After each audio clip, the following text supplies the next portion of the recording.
Got it. So good evening, everyone. Thank you so much for making time to be with us here tonight for our participatory budgeting application workshop. This is the last one in a series of about 6 that we've held to really support you all in developing clear and compelling applications. So we put together a high-level presentation here for everyone, but thought it'd be great to just go around the Zoom room and see who's here today. So if you wouldn't mind just sharing your name and perhaps your organization, that would be great. So I'm going to start. My name is Jamila Jordan. I am the county's Office of Equity Director, and I am joined by several of my colleagues here. I'll pass it over to Manny. Hi, good evening, everybody. Manny Benitez, the admin aide for the Office of Equity. I'll pass it over to Gary. Hey, everybody. My name is Gary Besser. I'm a project manager with the Office of Equity. Guess I'll pass it over to Ricardo. My name is Ricardo. I'm a director of research and member of the county equity team. And I'll pass it along to Suzanne. Hi. Okay, there I am. I'm Suzanne Sadowski. I live in the San Geronimo Valley. I'm a district commissioner on the Commission of Aging for District 4, Supervisor Radoni's district. And I'm very happy to be part of this gathering today. Thank you for the great work you've been doing. Thank you so much, Suzanne. Let's pass it on over to Erica. Hi, everyone. My name is Erica McWhorter. I'm one of the grant writers supporting the county with this project. Let's go over to John. Oh, hi, my name is Jong Lee, and I'm the one of the trying to get grant from you, but I have a few questions. So can you hear me? Yes, yes. So you're in the right place, John. Thank you so much. Let's pass it over to Don. Hi, everyone. Don McCrae. I'm working with 2 nonprofits, Youth Transforming Justice and Opening the World, on youth mental health project for participatory budgeting. And I've got a great grant writer support in Shane Kinlock.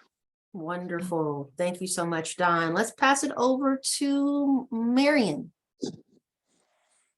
Hi, everyone. I'm Marion Kremen. I'm a social worker at Kaiser Hospital, and I am a longtime volunteer with San Geronimo Valley Community Center. I live in San Geronimo Valley and past board president and longtime board member.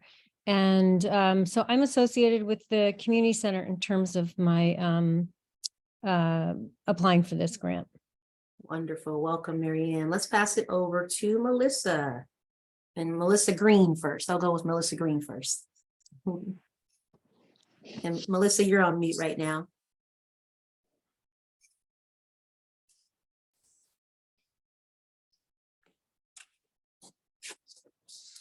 Unmute. Okay. Hi. Sorry.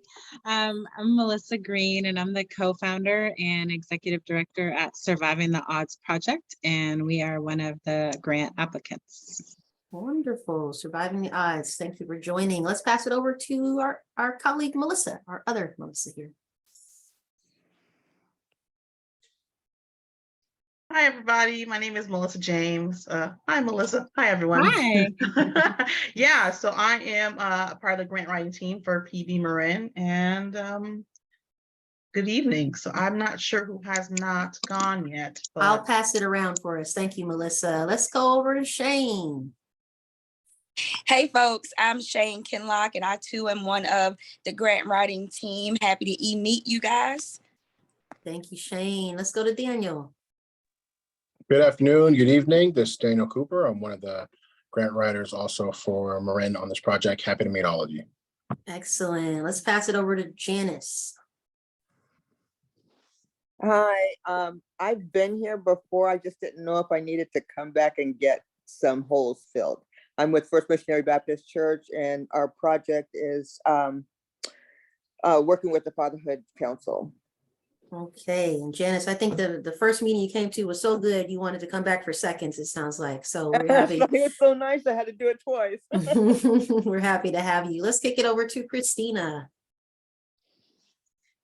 Hi, everyone. My name is Christina Moore. I'm the program coordinator for Desire to Inspire Studios Foundation, and we are one of your potential grant applicants. Okay, welcome, Christina. Let's go to Tijuana.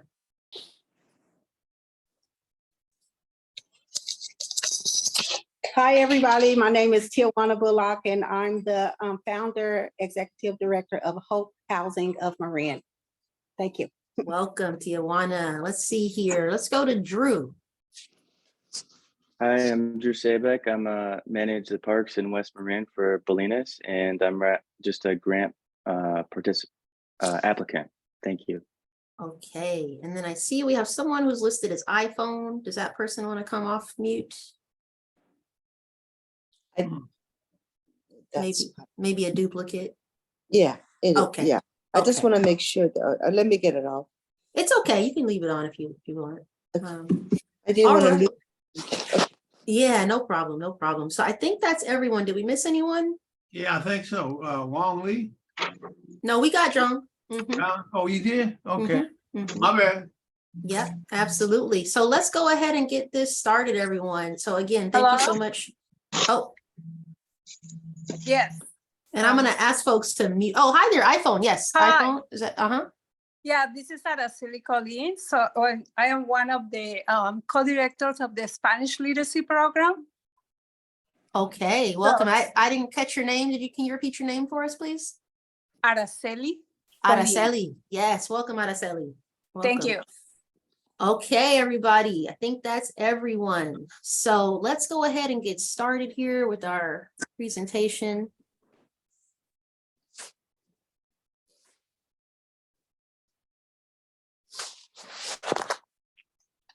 So as I mentioned, this is our final application workshop for this round of the process. And today we wanted to cover with you just a high-level overview of what participatory budgeting is all about. We call it PB for short.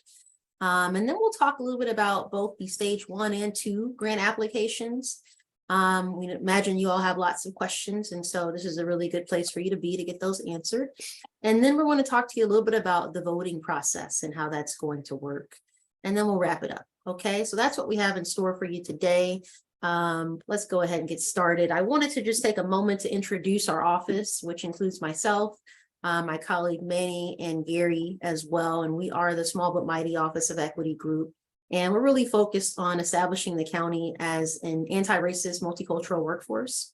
And we're committed to accountability, community engagement, and transformational change. And PB is a particularly, and I'm going to ask folks to go ahead and go on mute if you don't mind, just so we don't hear any background noise. And so PB, participatory budgeting, is really well aligned with our goals of community engagement. So this is a project that's near and dear to our hearts in the Office of Equity. And so what is PB, you might be wondering? So it's a democratic process where community members decide how to spend part of a public budget. So community members just like yourselves, right? And what we really appreciate about PB is that it gives people real power over real money. Okay, so you all will be deciding how this money should ultimately be spent. And we've seen PB processes take place across the country. The first one was actually international. It was in Porto Alegre in Brazil back in 1989.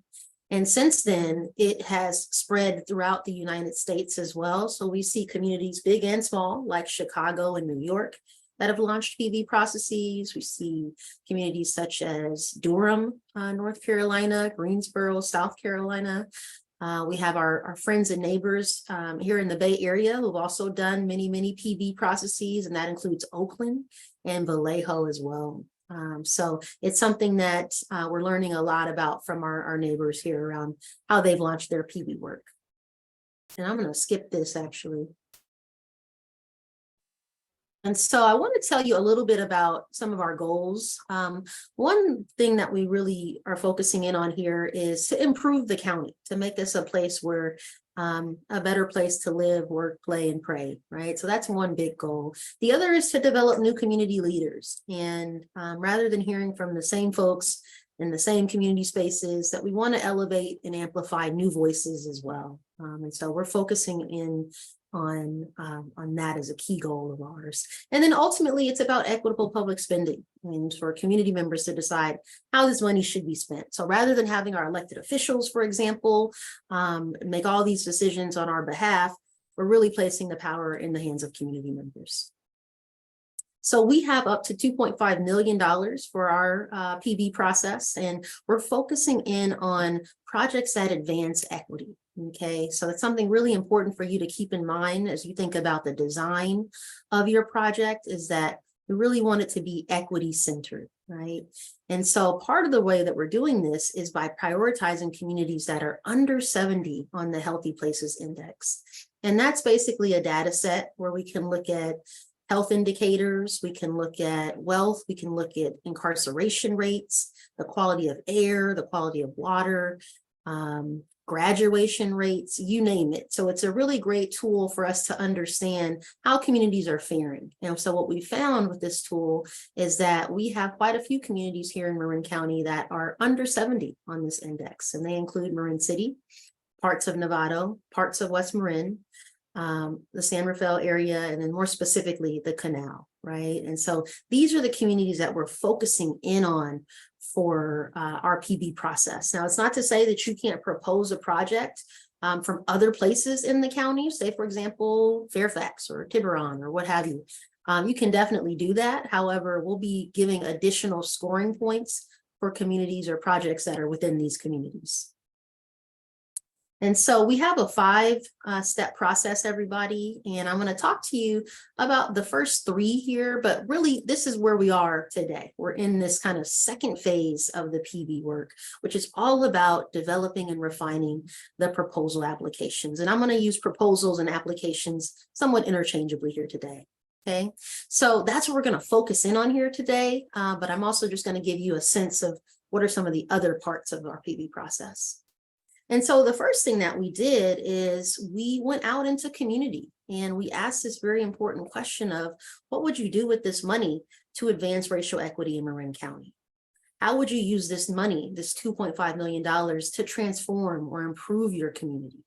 And so those are the questions that we took out, and we went to libraries, we went to community centers, we went to farmers markets, you name it, we were there. Soccer fields, we were there. And so we also were online, right? So we wanted to make sure that people would be able to share their ideas with us from the comfort of their living room, or maybe they're traveling home on the bus, for example. So we were both in person and online.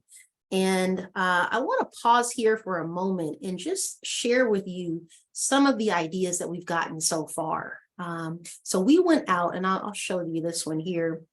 We went out and had thousands of likes for these various ideas. At this point, we're at maybe about 250 ideas that were submitted. And so we put together this online tool, and I'm going to share this tool with you right now, just in case you haven't seen it yet. And welcome, Annabelle. Good to see you there. Let's see here. Let me show you this tool, everyone.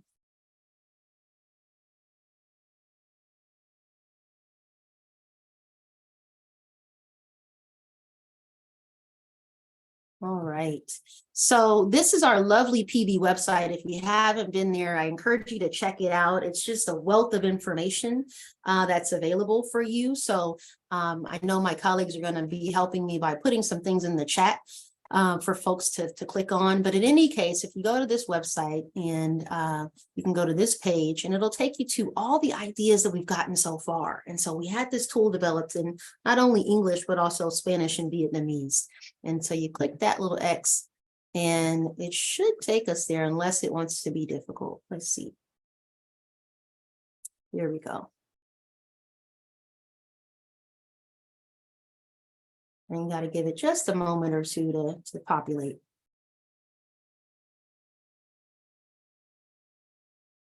All right, so as you can see, these are the areas that I mentioned to you. Those are in the colored areas, so West Marin, Novato, etc. And on the right, if you click on any of these ideas on the right, it lets you see what we've heard from people. So this particular person said, well, we want to create community preparedness training, a train the trainer type project. And people were able to like this idea. So if you clicked on that heart, for example, that would indicate that you're supporting that idea. And then you could also add comments as well. So people said, make sure you reach out to older adults and people with disabilities to make sure that they get trained. Somebody else said, wow, this is such an important part of climate resiliency. And so if you scroll down here, folks, you can see the vast range of ideas that have been submitted. So for example, youth mental health services were mentioned, housing for teachers, better transit in West Marin, arts programming, translation services were mentioned as something that was quite important, financial literacy training. They have women's rights and pay equity here as well, financial assistance for seniors. There's a eucalyptus project out in Bolinas, tutors for low-income school children, etc. Right? And so you could still submit your idea if you wanted to, just by clicking this blue button here, and it would take you to this portion where you could see how you can add your idea. So I share this with you because it's really important to understand and get a sense of what we've been hearing from community members in terms of what's important to them. And so as I say, PB is a way for us to really value and honor the expertise and wisdom of community members who have ideas about how to address problems, challenges, opportunities. So it's very inspirational in that way, but I want you to just know that that tool is available if you want to check it out at a later time. So I'm going to go back to our show here and keep going. So in any case, we've gotten hundreds of ideas, thousands of likes of those ideas, and I've already shared with you kind of what's the range of what we've heard from different communities. And so now, everybody, we're now very firmly in our second phase of PB. And so this is all about applications, right? And we have grants available of $10,000 to $250,000 available. And what's really important to keep in mind is that you either have to be a 501c3 or a 501c6, or you can have a fiscal sponsor. Okay, and so we are partnering with Marin Link. So let's say you still need a fiscal sponsor. Marin Link can be that group for you. Okay, so we wanted to take some of the guesswork out of it and just make it easy for folks. If you still don't have a fiscal sponsor, they're available to be that for you. And so we'll put the link in the chat of how you can contact Marin Link if you need a fiscal sponsor. And then we also have a team of grant writers, and many of them are on the call today. Right. So we wanted to, again, make this a process that is easy for people and that you feel supported in your journey. We know that sometimes developing an application or writing a grant proposal can be a little tricky. It can be, you have a lot of questions. Maybe you need some support with developing your budget, or maybe you need some support developing your timeline, or just how do you articulate the key concepts and outcomes of your project. And so we have this team of grant writers available. I'm going to ask my colleague Manny to put in the chat when he has a moment the link to receive or request grant writing support. Okay. So I encourage you to take advantage of that if that's something that you feel like you need to do. And then how are the projects going to be evaluated? You might be wondering. And so we're going to focus in on three primary concepts. One is need, right? Is there a need for this project? And how did you determine that there was a need for it? And then feasibility, okay? Is this something that you can do with the money that you're requesting in the time frame that we're requiring, which is 2 years, right? And so that feasibility question is really something for you all to think about. If you have, say, a $2.5 million project, but you only have $250,000 that you're going to get from us, hypothetically, then we're going to really ask you to think about how are you going to fill that gap, right? How are you going to make sure that your project is feasible from a financial standpoint? Right? Do you have the right partners in place to bring this project to bear? So that's a really important thing for you all to keep in mind. I think there's been a ton of great ideas that have been shared, but now we're at the time frame where you're transferring that idea into an actual application. And we have different questions to help us determine how feasible is this project.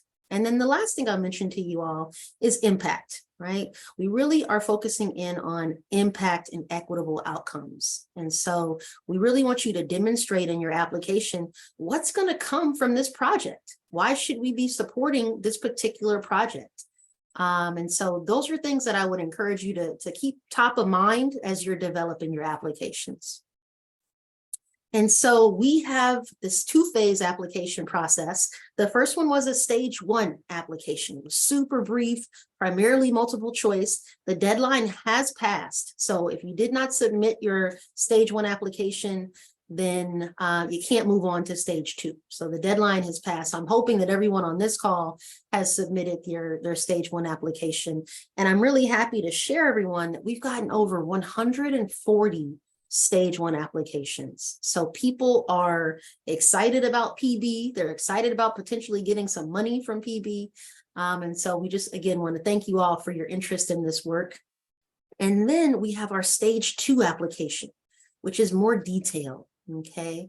And so that's available on our website. And in a moment, I'm going to take us back to the website so you all can see where all of this stuff lives, right?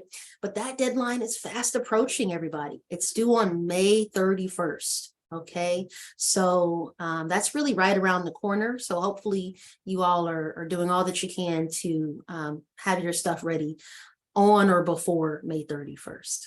Okay. And if you go to our website, it really has a ton of great information. I'm going to take us there right now, just so you all can get familiar if you haven't seen it just yet. So let me take us here.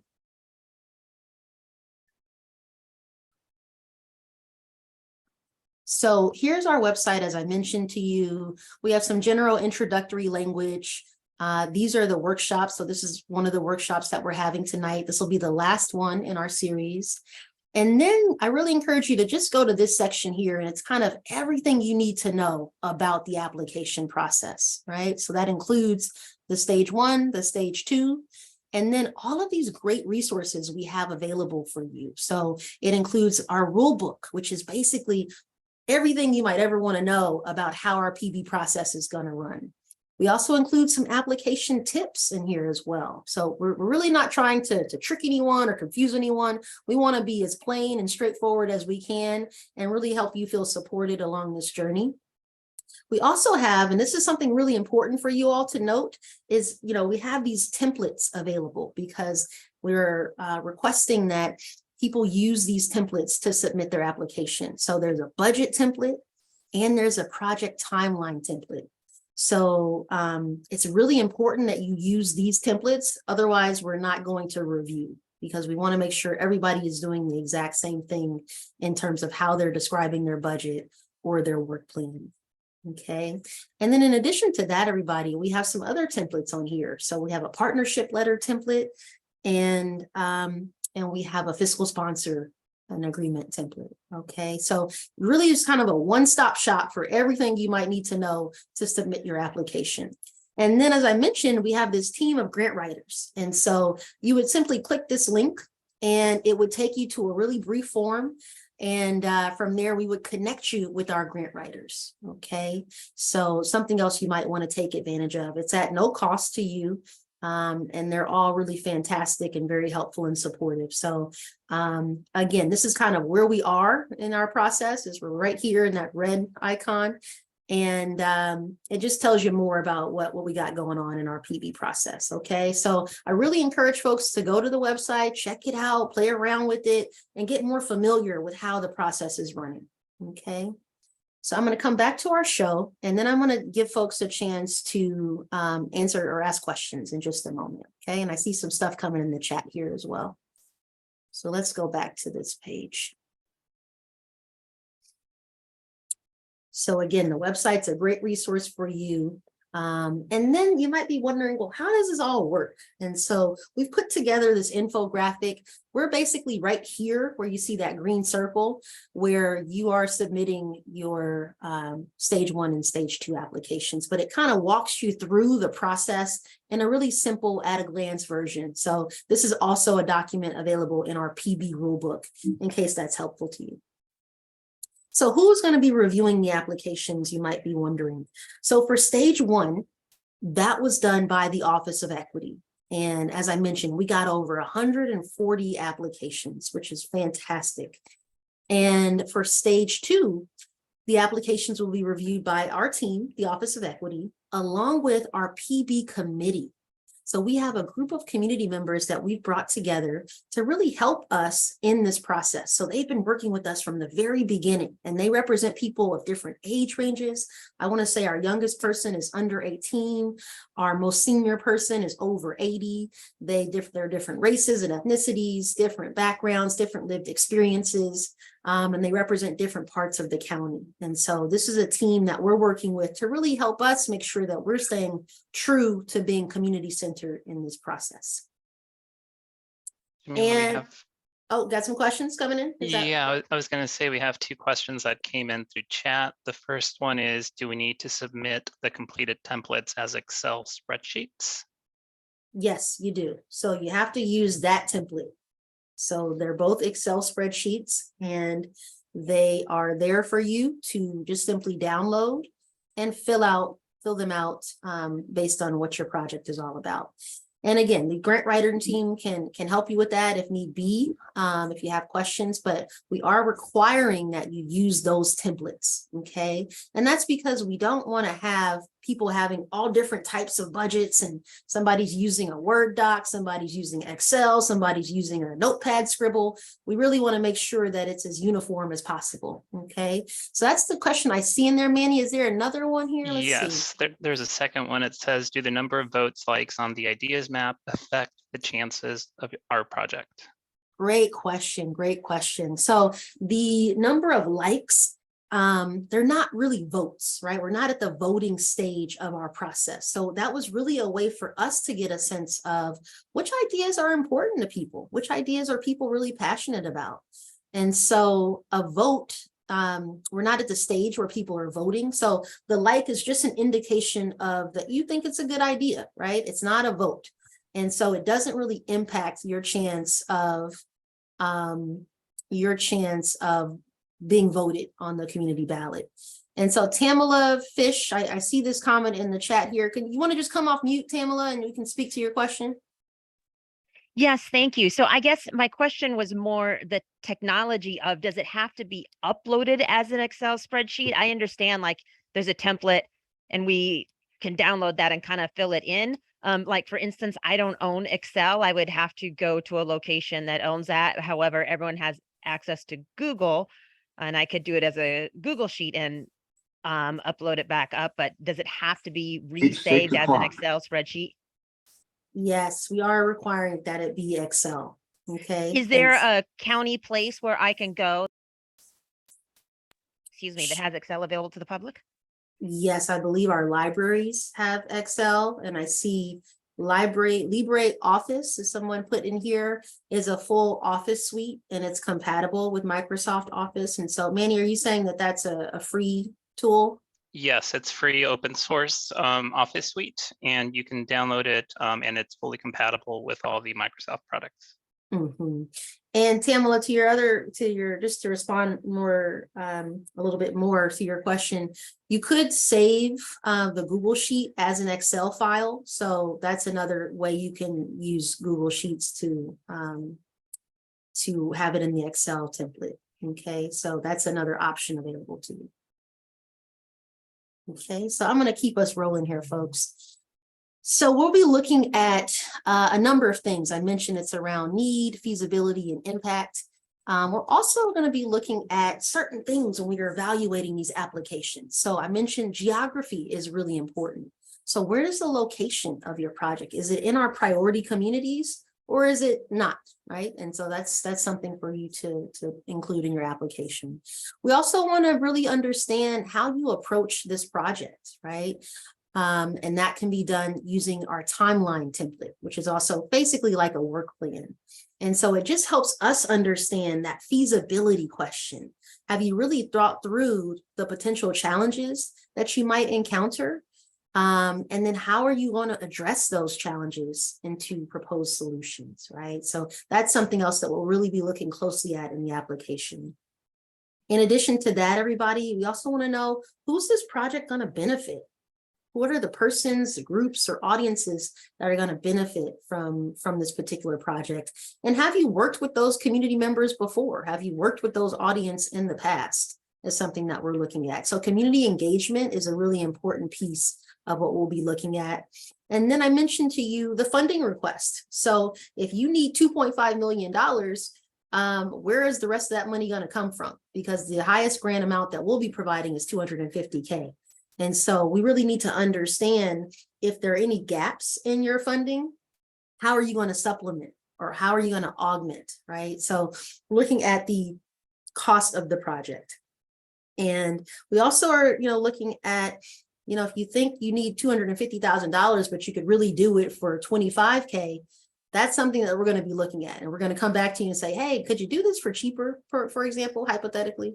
So we really want to kind of align or right size the project budgets and the amounts that you're requesting.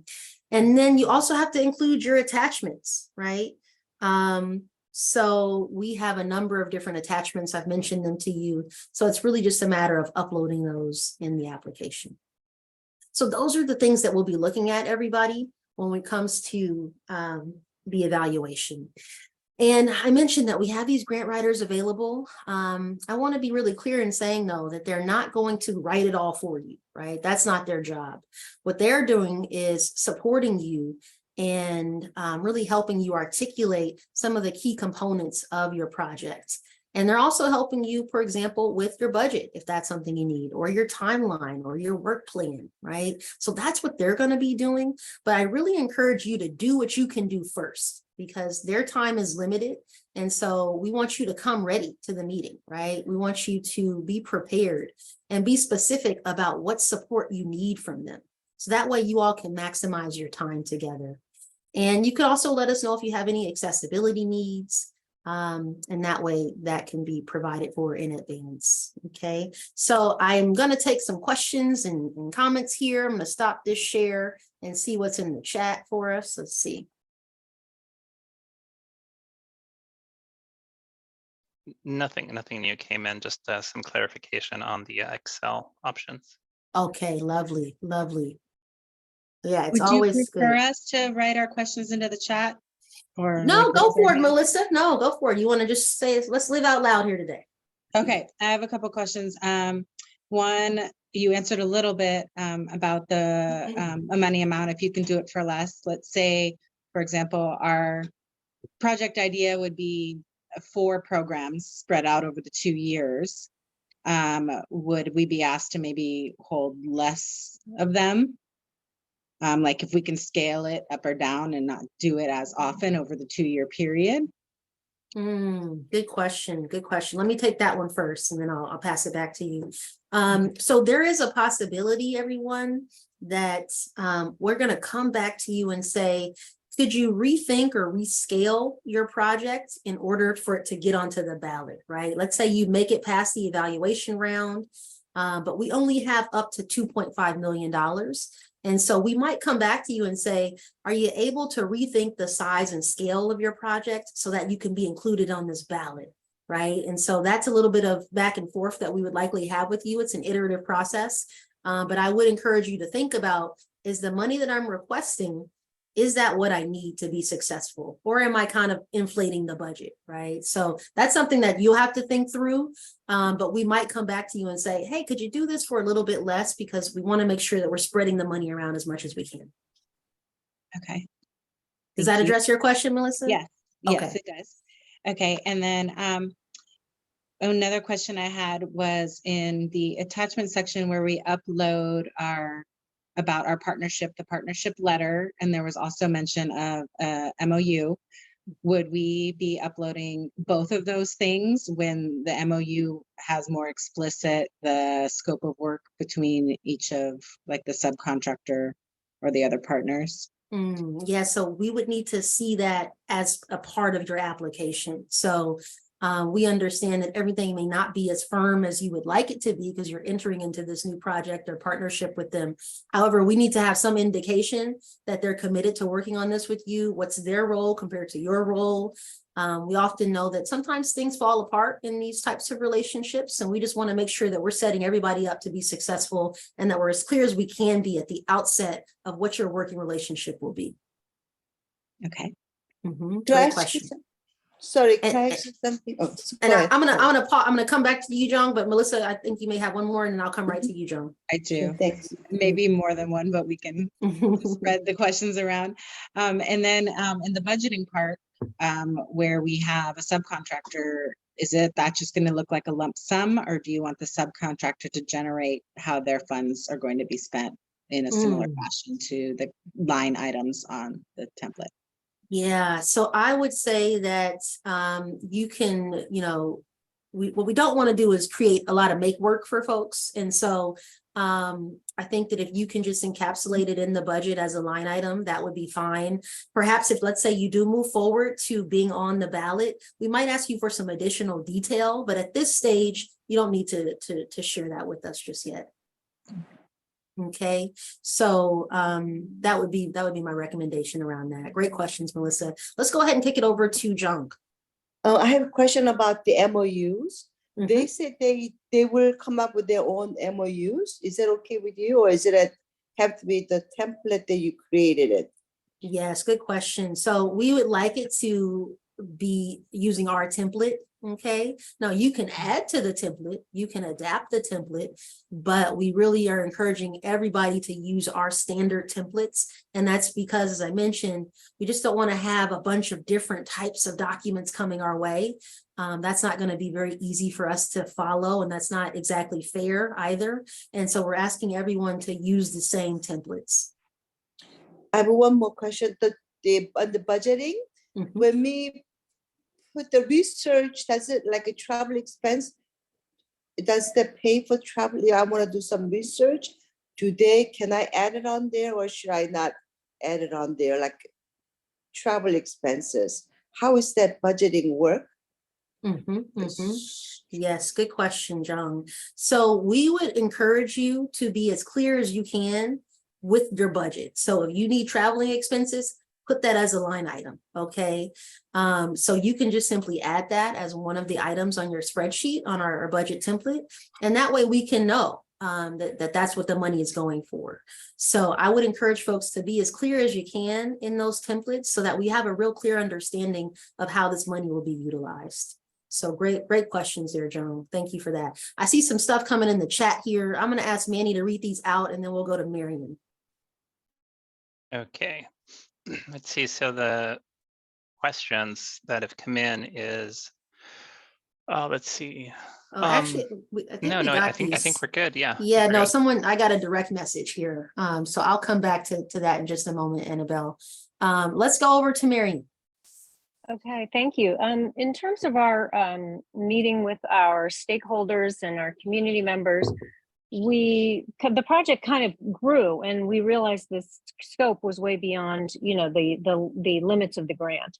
So I was wondering if, in terms of outcome and impact, do you feel like you would be more favorable towards a tangible sort of physical outcome, or would it be acceptable to have more like a process where the deliverable might be more like an action plan, but not necessarily a tangible outcome?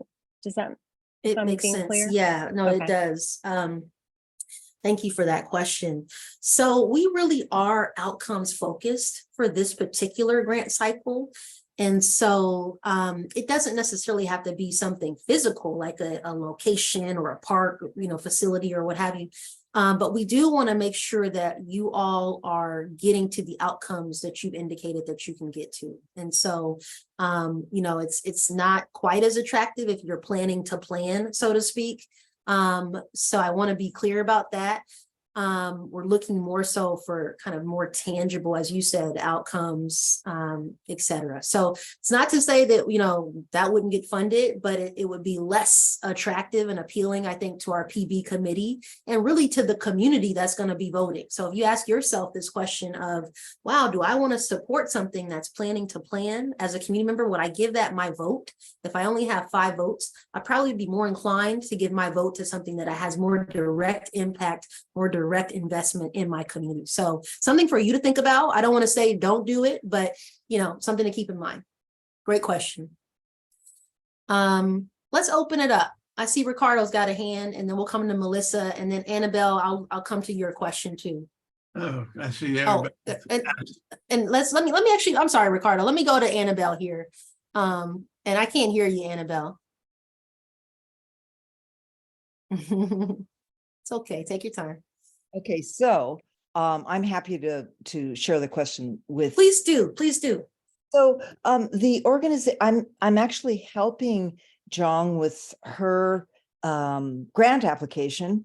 And her organization, the Women's Rights and Peace of the Bay Area, is a 501c3, but does not have much of a track record for ongoing funding. It's mostly volunteer and small individual donors. So would it be better to have a fiscal sponsor with a more stable funding base and presence in Marin County, like the Marin Multicultural Center of Marin, for example, which is one of our partner organizations? How do we, what is your advice on that? Yeah, great question there, Annabelle. And I'm glad to hear that you and Jonga are partnering together. So, you know, what we're learning more and more about, folks, is that there is an element of kind of brand recognition, so to speak, that as a community member who's voting, they might be more inclined to vote for a project that they know the lead organization, that they know who the fiscal sponsor is. Now, It doesn't mean that that's a given, but I'm just based on our understanding of how voting works, that people are more likely to go towards something that they're familiar with, that they know of. But really and truly, as I mentioned to you all at the outset, we're looking to elevate new voices, new community members, new organizations as well. And so it's not just about playing favorites with those bigger organizations that likely have a lot of recognition and what have you. That's not really our goal, is kind of feeding into that pattern. So I would encourage you to be bold and be brave and to say, hey, let's do this. We're a smaller group, but that doesn't mean we're any less valuable or any less going to be less successful. And so something to think about. I think it's a trade-off, though, in all honesty. But we really are looking to elevate and amplify new voices, because there's so much good work happening in Marin County. And just because you aren't, say, one of the top 20 big organizations with large budgets doesn't mean that your work and your project isn't going to be incredibly meaningful and impactful. So I think it's a trade-off, but that's a part of what our goal is through this effort. Does that answer your question, Annabelle? It does. It absolutely answers my question. Thank you. That's very clear. The second question that I had is, if the grant application in stage 2 doesn't fit into what was generated as ideas when you did the outreach, does that lessen the chance of it being funded, frankly? Good question. Good question. No, it doesn't, right? And I showed you all that tool. Yeah. There was such a huge diversity and a beautiful variety of ideas that we saw there. And all of them are deserving, right? And so you could still, to this day, go on that tool and add your idea. What we really are trying to show is that there's a connection between that idea phase and the application phase, so that you are at least in relationship with what community members are saying are important to them. So that's really the goal of that particular tool, was to understand what are the needs in our communities and what are the ideas of how to address those. So you have to show some correlation or connection to that. But doesn't mean just because one, for example, there's that community preparedness training of the trainers that I mentioned. They're the #1 so far, but that doesn't mean that they're going to get on the ballot. That doesn't mean that they're going to be successful in the voting. So, you know, it's not a one-to-one, is what I want to be clear about saying. And the last question that I have is, if the impact of the program is not really that much conducive to hard measures, because the impact of the program is raising awareness about violence against women, for example, and looking at violence against women, particularly in times of war, which makes it timely now, but not necessarily very specific to underserved communities in Marin. So I'm just wanting to know realistically whether or not this really fits. Yeah, I think that's a really fair question. Because, you know, I just feel like we need to know. Yeah, you do. You do. And like we said, we don't want to waste anyone's time. We want you all to be successful. And I think that, you know, the project, and I do recall John's application, I've done all the reviewing. And so I think that that project does have an equity centered focus, right? Yes. But, you know, our community members going to find that resonant? Is that particular project going to resonate with community members here in Marin County? And so that's really something for you to think about is, do you want to go through this process of putting together an application and a budget and a timeline? If you don't feel like it'll connect with community members here. Now, just because they, you know, may not be aware of this issue, a lot of what we're trying to do as well is elevate new topics. You know, I think that I think the project that Jong is proposing on is really strong, you know, but that's me, right? And everyone may think differently about it. So I think it's something you got to really weigh. Is this something that would connect with community members here in Marin County? And the thing of it is, though, it definitely would connect to, I would say, the broader community, in that it's timely, because we hear about violence against women and sexual assault in the Ukraine and in the Sudan and Central African Republic, for example. Like, that's happening right now. So that's certainly timely. But yeah, I guess it's sort of like, how do you get people to be interested in a program that essentially showcases Asian Americans, but the theme is much broader. It's more universal. So that's kind of, you know. I hear you. I totally hear you. And I appreciate what you're saying there, Annabelle. And I think part of it is, how compelling can you make your application to the voters, right? And so if you can describe it in a way that connects to people, then they may be more inclined to vote for it, right? And so a lot of it, I think, will be based on how compelling and clear your proposal is to the broader community, right? Oh, thank you. Great stuff there. Great stuff. I see some stuff coming in the chat. I see a hand from Suzanne too. And then I want to come back. I think Melissa had another question. So let's go Suzanne, and then we'll come back to Melissa. Okay, my question has to do with the voting process. Once the committee has vetted the particular proposals and maybe comes up with, I don't know how many of the 100 and so that have been submitted, who votes, and how is the voting going to take place? If we're in, let's say, in West Marin, the projects are specifically to those communities, but there's a smaller population base in West Marin. How will the needs of West Marin be reflected if we're competing with San Rafael and Novato, et cetera, voters? Great stuff there. Great stuff. So I'm going to go ahead and pull up. We have some more slides that get right into voting. But before we go there, Suzanne, I want to make sure we're covering the application phase first, and then we're going to get back to voting. Okay. So I'm going to ask you to hold that thought, and then we'll come back to it for sure. So let's go Melissa, and then maybe Tijuana, and let's keep these. Oh, and Ricardo. Forgive me, Ricardo. That's all right. That's all right. I'll give you this time. Forgive me, Ricardo. No, I want to make sure we get your question in here. So let's go Melissa, Ricardo, and somebody help me keep these hands straight. So yeah, but let's do that. Melissa, go for it. Okay, I had two questions about the application process or the content. One was in question 15 of section 2, it asked about potential challenges and obstacles, and it talked about sustainability after the grant period is over. And I just wanted to know if you could speak more to what that means, if our project would be completed during this grant period. Yeah, thank you for the question. So ideally, the projects would be completed within the time frame of the grant cycle, right? The 2-year time frame. However, we understand that some projects may be ongoing, right? But it's what can you deliver and demonstrate within that 2-year time frame that we're most concerned about, that we're most interested in. And so I think that that's something to keep in mind, is that we understand that some of these projects are, maybe they're new, maybe they're ongoing, but what's important to us is what can you accomplish in those 2 years with this money that we will be giving you. And so if you're able to demonstrate and articulate that, that's what we care about.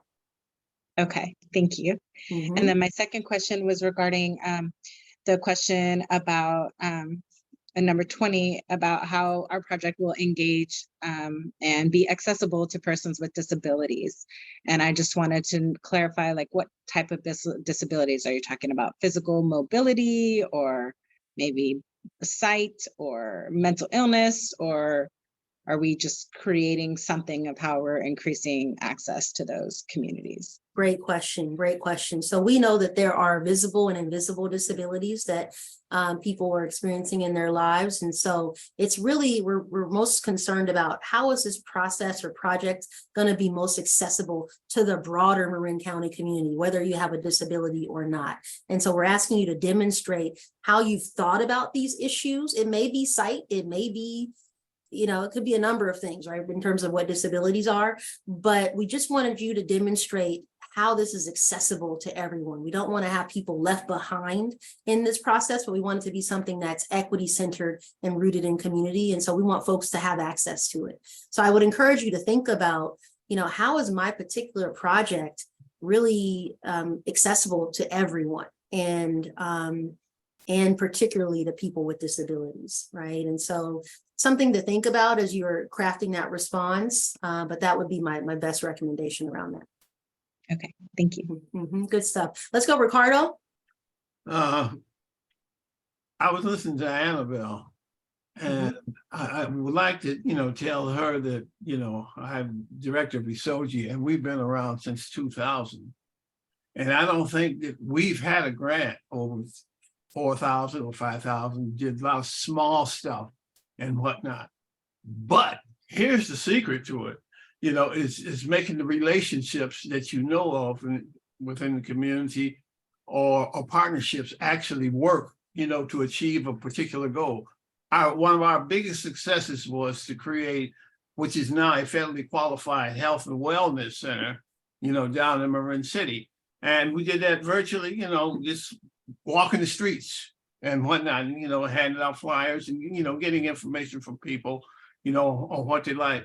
But over the 20 years, you know, we've given everything from workshops around community land trust to early 0 to 5 childhood development, and, you know, a bunch of, really a bunch of things.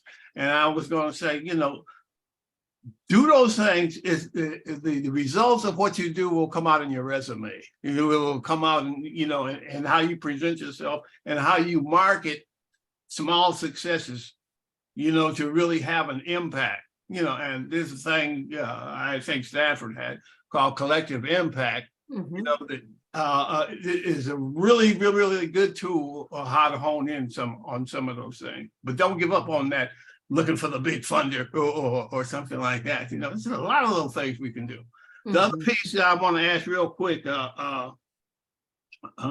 is the evaluation part of it. And you talked about need for feasibility and impact. And our thing is about equity, defining equities in measurable terms, and progress indicators and baselines and things like that that can be converted into equity report cards or fed back into the community or fed back into the county or fed back into any institutions that are dealing with equity. How do you look at how are you looking at evaluation through the lens of equity? I got more questions, but I'll just stop there. Yeah, absolutely. So I'm gonna pull up this slide again, and I hope it adds some additional dimension and texture to my response here. Give me 1 second.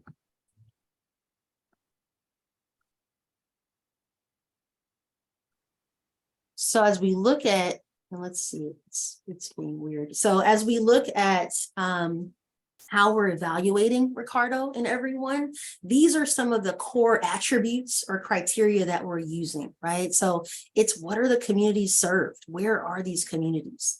It's the exact location, for example. It's how do you approach this project? Is it thoughtful and realistic in terms of your goals and outcomes that you're seeking? We're also seeking alignment with our county equity goals as well, which are all really clearly laid out in our PV rulebook as well. And so I mentioned a moment ago, it's also about who's going to benefit from this work, right? Who are the persons or communities that are going to benefit, and have you worked with them in the past? Is it accessible for everybody, right? So these are some of the ways, Ricardo, that we're really incorporating and embedding equity within our evaluation lens, okay? And I would invite my colleagues here, if the folks have other thoughts on that. I know my grant writing team here has a lot of experience with this, but in general, those are some of the core ways that we will be embedding our equity lens through the evaluation process. Could you ask your equity team if any of them had experience and actually using equity measures or progress indicators to convert into equity, or performance indicators to convert into equity, or interim outcomes to convert into equity indicators that we can actually share amongst ourselves? Great question there. And Ricardo, I think this is such an emergent field of practice in this equity space of how do we really quantify and qualify what our outcomes are when we're talking about equity, when we're talking about diversity, inclusion, and belonging. Well, and so I think I have ideas.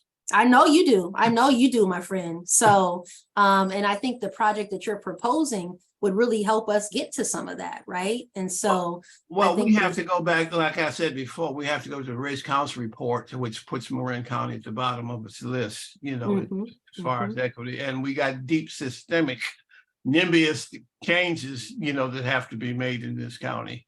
Absolutely. And we have to be able to feed progress, works in progress indicators back to these people. You said it. You said it. So this is our work. This is our charge here.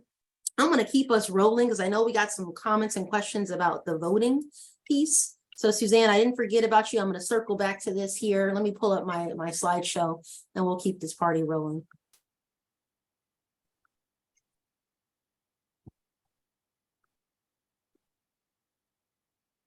All right, everybody. So after the applications have been submitted, we hope to get a really large variety of applications. I mentioned we had about 140 for stage 1. We anticipate there'll be some drop off for stage 2, but we still hope to get a pretty broad swath of applications coming in. And so that gets us to the voting stage, right? Which you see there in blue, right? And so we have a number of factors that will influence what gets on the community ballot. So let's say hypothetically, everybody, let's say we get 100 stage 2 applications, right? We're going to have to whittle that down using our evaluation criteria that I just spoke about a moment ago in order to determine what actually gets on the ballot. Because what we don't want to do is have community members try to decipher 100 different projects. That's just too much for people to do, frankly. And so we would ideally whittle down those 100 applications into, say, 20 that would get on the ballot, okay? And 20 feels like a right size number for what people can kind of take in as they're going through their voting process. So that's something for you to think about, right? So you basically would have a 1 in 5 shot of getting on the ballot, essentially, right? And so that's a factor that's influencing it. In addition, it's geography, and Suzanne, you talked about this a moment ago. We don't want to have projects that are only in, say, Novato, right? We're going to have this ballot be representative of our different parts of the county, mainly those 5 communities that I talked to you about. Right. So geography is going to be a really important part of what makes it onto the ballot. In addition to that, it's also how much money are you requesting? Right. So there's a grant tier. So we have 10K to 25K, 26 to 75, 76 to 125, and 126 to 250. And so we don't want to have projects on the ballot that are all, let's say, that 250K mark, because that's not giving people a chance for these smaller projects, which are super powerful, very resonant, but we want to spread it around. So we're going to use this grant tier system to also help inform what gets on the ballot. And then the last thing I'd mention to you is the project category, right? And so we don't want to have only projects for, say, parks and recreation on the ballot. Right? We're looking at jobs and economic development. We're looking at arts and culture programming. We're looking at youth programming. We're looking at facilities, for example. So it'll be a variety of projects for folks to choose from. So all of these things are what we'll be thinking about as we're putting our ballot together. Okay. So I just wanted to be really clear and transparent with you all about a lot of the factors that are going to be influencing what gets on our ballot. And then from there, it's who can vote. I'm sure you might be wondering, right? And so it's folks who live, work, own a business, or attend school in Marin County. We also are really elevating youth voice in this process. And so you just have to be 14 years of age or older. Because, you know, these are our future voters. And so we see PB as a way to engage them very early on in the civic democratic process, right? And so, and we're also not doing it in regards to immigration status. And so these are other factors that we're thinking about, all in the spirit of being equity centered, right? And so that's who can vote, essentially. And from there, we'll have voting both in person. So this is a shot of us at the Sausalito Marin School District over in Marin City, talking to people about PB. So we'll have events, we'll have project expos, so to speak, where people can come and learn about the projects that are on the ballot. So we would invite you, almost like a science fair style, where you might set up a board and you would have, this is what my project's about, these are my partners, this is how much money we're requesting, and these are the outcomes that we hope to generate. And so that way people can really understand and hear firsthand from you all why they should vote for this project, right? So we'll be in person. We're going to target those priority communities that I mentioned. So we're going to have events in West Marin. We're going to have events in Marin City, for example, where people can come and learn about what's on this ballot. And they'll also be able to vote at that time. We'll also be online as well, folks. And so we're going to have an online tool for people to be able to vote, right? Because everybody can't make it out to West Marin on a Thursday, right? And so we want to make sure that we're having it open for folks to do it from the comfort of wherever they want to do it from. So that's a little bit about our voting process as it stands now. And, you know, we're quite excited. And so I see in the chat here, and I'm just going to pull this up. And yeah, I see a couple of different things coming in. So Marianne mentioned it seems like the success of projects may somewhat be a result of marketing your idea and mobilizing voters to vote, right? And there's an element of truth to that, Marianne. But what we'll do from our side of the house is we will have flyers available. We'll publicize all of the projects that get on the ballot. We'll have a voter guide, which really has kind of a summary of your project, how much you're requesting, and why is this project important? Why should I vote for this, right? And so we'll have that available. It'll be available in different languages as well.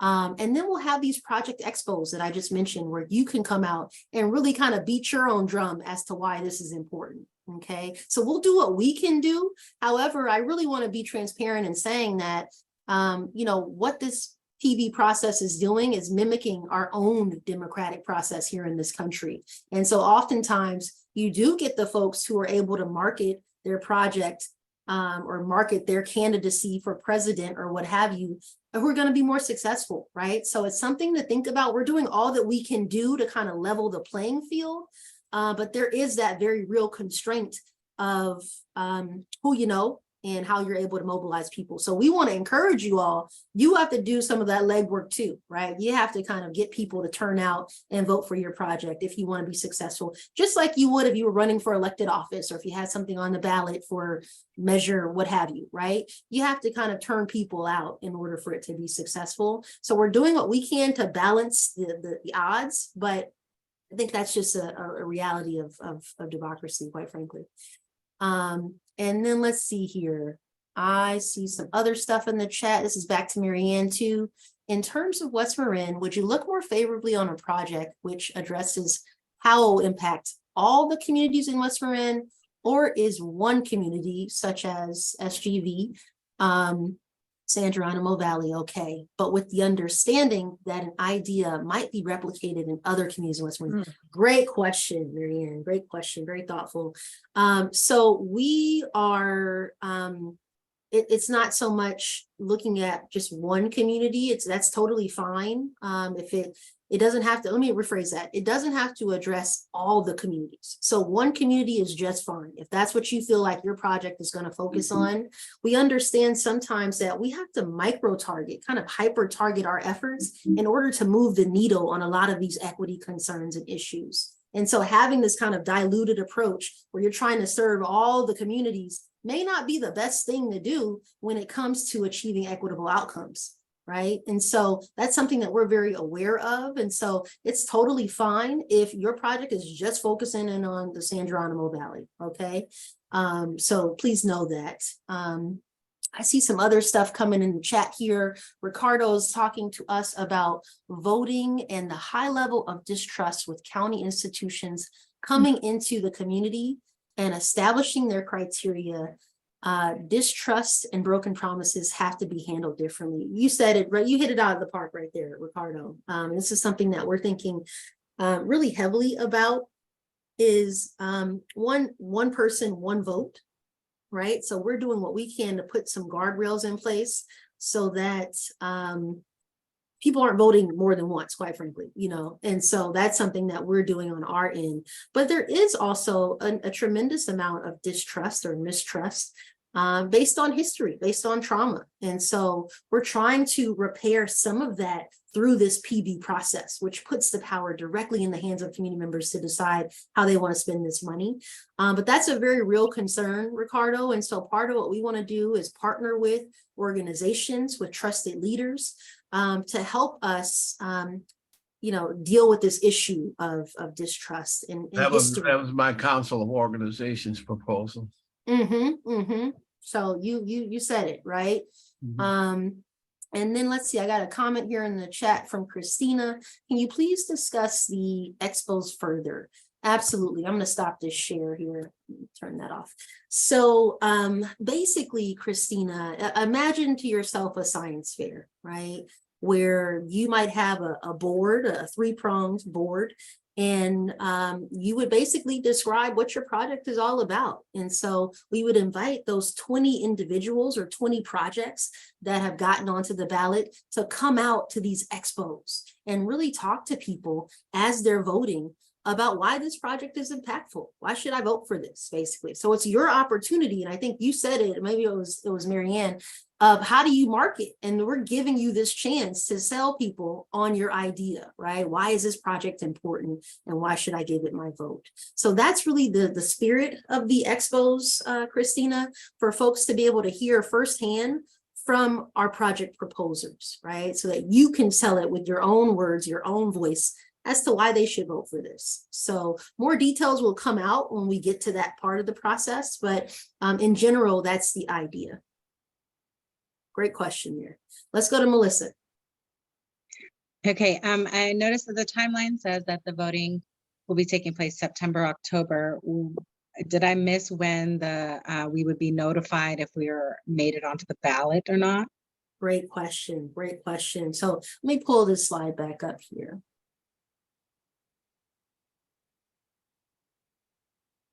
So I'm going to fast forward here a little bit. But just quickly, after the voting is done, and whatever the community decides is what will be funded. And so we'll fund those winning proposals. And from there, really the work starts, and it's about implementing your project. And so that's what we're really excited to get to, is to have, this is a shot, for example, from a community out in Southern California that had a PB project, and theirs was to do a mural, right? They wanted to do a mural that really celebrated their identity, their culture, and had something beautiful to look at when they were walking down the street. And so, you know, this is just, I think, really kind of emblematic of the spirit that we want to capture in PB. And so I share that as a way to get you all excited. But to answer your question, Melissa, and, you know, let me pull up the timeline is what I was looking for. So, so we're looking to wrap this application phase up in May, right? So the end of May. And then we're going to need some time to evaluate the proposals, right? We're going to need time to evaluate the proposals and also to get ready for the voting, right? Because we know we want to give folks plenty of time to know what's on the ballot, and so that you can go out and mobilize to the extent that you can, to get folks excited about your idea. So we're going to need some time, you know, and I want to just also say to folks here that this is the first time we've ever done this in Marin County. Okay, so we're learning as we go. We're looking to other communities to share what's worked for them. But your questions are great because they help us get even sharper with our approach. So it's a two-way street. I just want to be really clear about that with you all. And so we're looking tentatively, and as you can see, the little footnote on the bottom of this slide here, dates are subject to change because we know that maybe we need to rethink things in order to really stay true to our mission of being equity centered. So if we need more time to space out the voting, then that's what we're going to do, right? So we don't want to have this false sense of urgency around it where you're going so fast that you're not doing it right, so to speak. Okay. So, but to answer your question, Melissa, the long and short of it is that we anticipate notifying folks in around August or so, you know, and as I say, some things may change, you know, so I didn't write that in blood, but that's in general, we would want to let you know so that you can then get your game plan ready for how you can support getting folks, you know, excited about your idea. Okay. Great.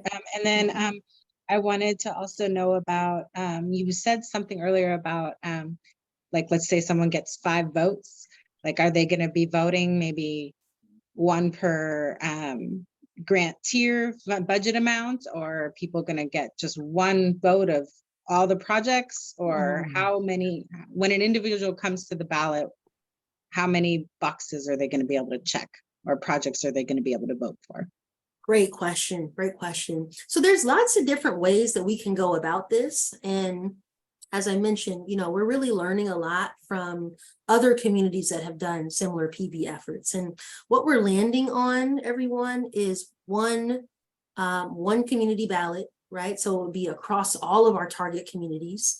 And it would be projects of all different sizes, of all different categories, okay? And so you would get this ballot, and it would be about 20 projects that are on the ballot, and you would likely pick your top 3 to 5. And we're still deciding this because the ballot hasn't been shaped just yet. So I can't give you an exact number of you get 5, you know, up to 5 that you can select. But in general, it might be 3 to 5 votes that you would get. And whichever projects have the most votes at the end of the day, those are going to be the ones that get funded. Okay. And so one consideration, and I see you, Ricardo, I'll come to you in just a moment.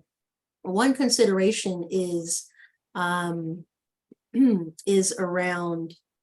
my thought just floated out of my head there, but 3 to 5. And, you know, one consideration is, and this is something for us to think about in maybe the second cycle of PB, if we are so bold and brave to do it again. But one thing we're thinking about is perhaps we can do it by community, right? Because I think Suzanne touched on this just a moment ago, was, you know, do folks who live in, say, Marin City have a deep understanding of the issues and needs of what's happening in West Marin, right? And so one way that we're thinking about it in the future is perhaps voting by community, right? So folks who live, work, own a business in West Marin would vote on those West Marin projects, right? So somebody who doesn't have a clue about what are the realities of living in rural West Marin on a ranching community, for example, why are you voting on what's happening in my community, right? So that's something we're thinking about, but for this first cycle, it'll be a county-wide ballot. Everyone can vote, 3 to 5 choices, most likely. Okay, does that make sense to you, everyone, Melissa and everyone? Yeah, definitely. Okay, good stuff there, good stuff. Let's go to Ricardo. I'm not in favor of voting because, you know, the work that we've done in the past, if it was voted upon, we would come in last every time, but we rely on our effectiveness and, you know, the systemic changes we made in certain locales and whatnot.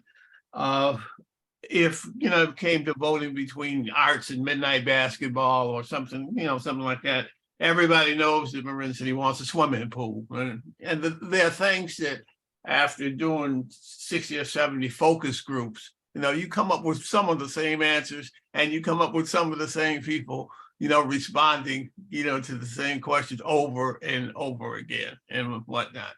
I would think very carefully about the voting process, how it's done, or what are you actually trying to do? Are you trying to win favor, you know, from the people in the community, say these things will take place if we vote this? I just don't have that feeling for it right now, Downing. I'm sorry. No, that's fair. That's fair. That's really the core of PB, though, Ricardo, is the community voting, right? And so that's a really essential component to this whole concept. Yeah, well, yeah. And yeah, so I got I it. hear what you're saying, though. I totally hear you. And so we're doing all that we can do to make sure that the voting process is as equity centered and accessible as possible. But let's keep rolling here. I see 2 hands popping up here. I'm gonna go to Tijuana and then Janice. Hello, sorry about that. Hi, Jamila. Hi Thank you there, for good to your- see you. It's kind of exciting about the voting process because people can get out and actually vote for something that they feel like is so positive. My question is around after this is the last workshop, if we have additional questions, is there a contact person to talk to? So I'm going to ask my colleague Manny, if you don't mind, Manny, just pop our Office of Equity email into the chat. And so you can send us questions and things, and we're responding as quickly as we can. Now that we're in the throes of it, everybody, it's coming in hot and heavy. So we're getting a ton of questions every day, all day from folks. And so we're doing our best to respond as quickly as we can.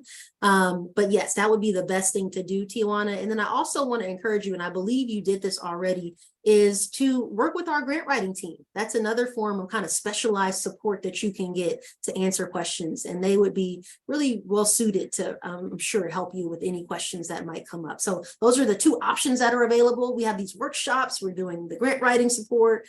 Email us whenever you need, but those would be the ways to get answers to your questions. Thank you, Jamila. Good stuff. Good stuff. Let's go to Janice. Yeah, I just wanted to put on my rose-colored glasses and just comment that I have nothing but positive thoughts and positive vibes about this whole process. And for my project, I think I'm going to be, the finalist that gets the funds that we asked for. So that's right. I know that there are people who are duplicating services and have similar projects and so forth, but are they doing the work? Do they have a successful background? Do they have a history with, the demographic that they're targeting? That's where I'm coming from. I know that we've done good work. I know that there are kids looking at us for their future, and that's what we're doing. We're mentoring with a future focus. So it's a good thing that we're putting out there. So I have nothing but a positive outlook on this whole process that we're going to get funded. Absolutely, Janice. And I recall you from one of our other workshops, and we talked about manifestation, right? And to speak these things into existence. So I'm a big believer in that. So I appreciate you spreading that love and energy to everybody on this call here today. So appreciate that. And so, folks, I know we're going to be bumping up against our time here in just a minute. Any other questions I can answer? If not, I'm going to wrap us on up here and just close out with some final slides. Oh, Melissa, you're reaching your quota. No, I'm kidding. Go ahead. Always ask a lot of questions. Okay, my question is, in this voter guide, I saw you said there was going to be a description of the project on the ballot. How is that going to look at regarding our community partners? Like you said, oh, if you have a well-known name, that's going to look good that you're up there.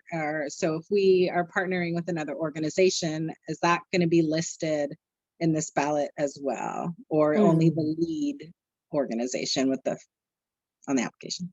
That's a really good question, Melissa. What we're noticing is that some projects have like a lot of partners, and we want to encourage that type of collaboration.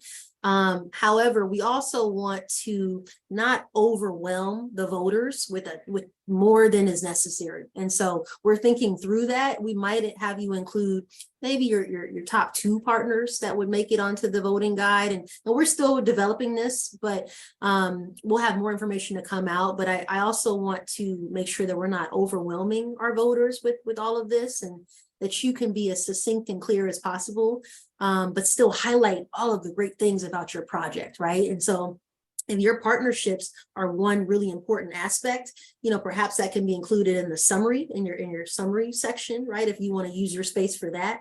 So everybody will have a word count. And so it'll be up to you to decide, what are my biggest selling features, so to speak?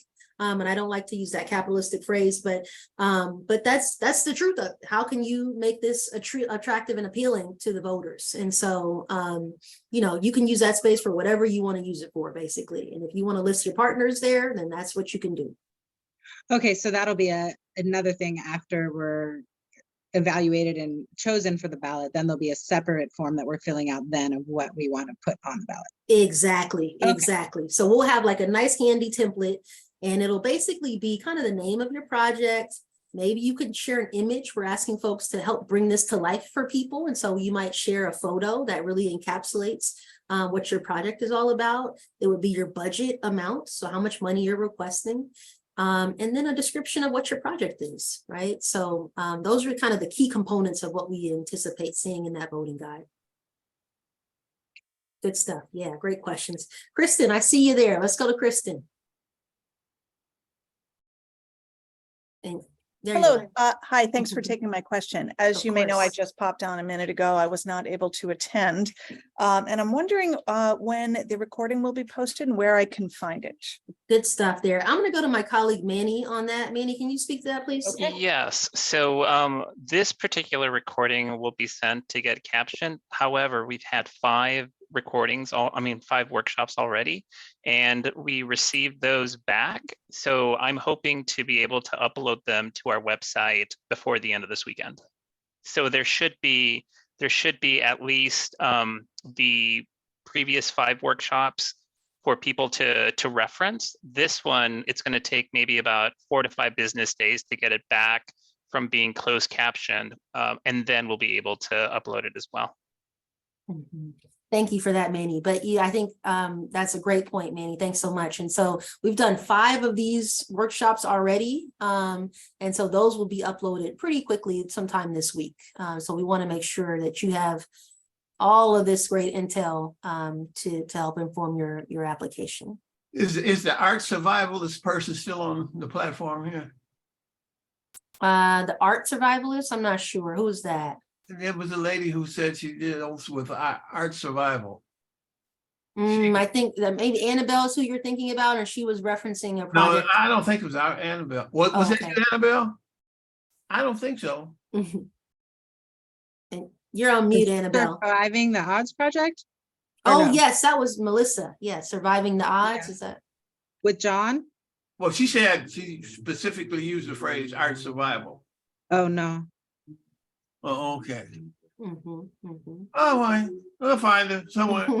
She's in the mix someplace. She's in there somewhere. So everybody, we're going to go ahead and wrap us on up here. This has been fantastic. I so appreciate all the questions. I'm going to just take you to a quick reminder slide about what's coming next in our process. Here we go. So as you can see, these are some of the tentative dates around voting, when the monies will be dispersed, and when we expect implementation to occur. And just a friendly reminder, folks, that it's due, the stage 2 application is due on May 31st. And we're going to do our best to hold firm to that. So, you know, I really encourage people to do all that you can to get your stuff in early if you could, or at a minimum by May 31st. Okay. We have these fantastic team of grant writers here who are available to support you. They bring a wealth of experience with other grant making processes and can really help you articulate what's special and what's unique and what's beautiful or inspirational about your project. And so I think that's something that you should take advantage of if you're interested in that. And then to Tijuana's question a moment ago, you can always reach out to our fantastic Office of Equity team, and we'll do our best to get back to you as quickly as we can. So with that, everybody, that's our show for today. I just want to, again, thank you so much for spending your evening with us. Take care, and we hope to see your applications in here soon. Appreciate you all. Bye. Thanks.